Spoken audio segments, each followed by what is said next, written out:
कहते हैं कि जब कोई बंदा रोता है तो अल्लाह ताला अपने फरिश्तों से कहता है कि जाओ मेरे बंदे को चुप करवाओ। मैंने ये बात पढ़ी तो मैं पहले तो सोच में पड़ गया कि मैं इस बात को शेयर करूं या ना करूं, क्योंकि कुछ लोग इसे अक्ल के पैमाने पर मापेंगे, कुछ लोग इसे दिल से नापेंगे और कुछ कहेंगे कि ये सिर्फ और सिर्फ फिलॉसफी है, इसका हकीकत से कोई ताल्लुक नहीं। लेकिन फिर दिल में ख्याल आया कि इस बात को आपसे शेयर कर देना चाहिए।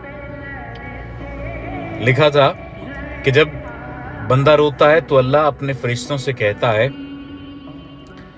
जमीन पर भेजकर कि फलां बंदा फला जगह पर बैठा है और रो रहा है, उसे तसल्ली दो, उसे चुप करवाओ। फरिश्ते आते हैं, जमीन पर उतरते हैं, उस इंसान को चुप कराने की कोशिश करते हैं, लेकिन उसका गम उसकी जात से बढ़ चुका होता है।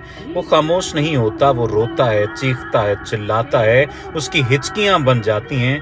फरिश्ते वापस जाते हैं और कहते हैं कि या बारी ताला, वो इंसान चुप नहीं हो रहा, वो रोए जा रहा है। जाने उसे ऐसा क्या दुख है, ऐसा क्या गम है जो उसकी जात के अंदर मौजूद है कि वो चुप नहीं हो रहा। हमने बहुत ज्यादा उसे चुप करवाने की कोशिश की, बड़ी कोशिश लगा ली, लेकिन वो खामोश नहीं हुआ, लेकिन वो चुप नहीं हुआ, वो मुसलसल रो रहा है।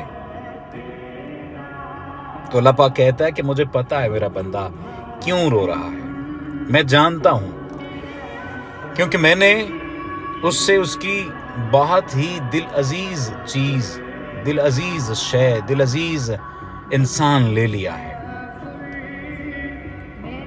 और उसे इस बात का गम है और इस गम की वजह से उसका कलेजा फटा जा रहा है और वो रो रहा है। लेकिन मैं ही अपने बंदे के दिल में ये बात डालूंगा कि उससे बेहतर अता करूंगा जो उससे छिन गया है। और कह दो मेरे बंदे से कि ला तकनतु मिन रहमतिल्लाह, कि अपने रब की रहमत से मायूस ना हो जाना। अब जब मैंने ये तहरीर पढ़ी तो मैंने पहले इसे अक्ल के पैमानों पर देखा कि ऐसी बात भला खुदा बारी ताला कहां और कौन सी रिवायत में मौजूद है। लेकिन फिर मेरे दिल में ख्याल आया कि मैं ये बात आपके साथ शेयर करूं।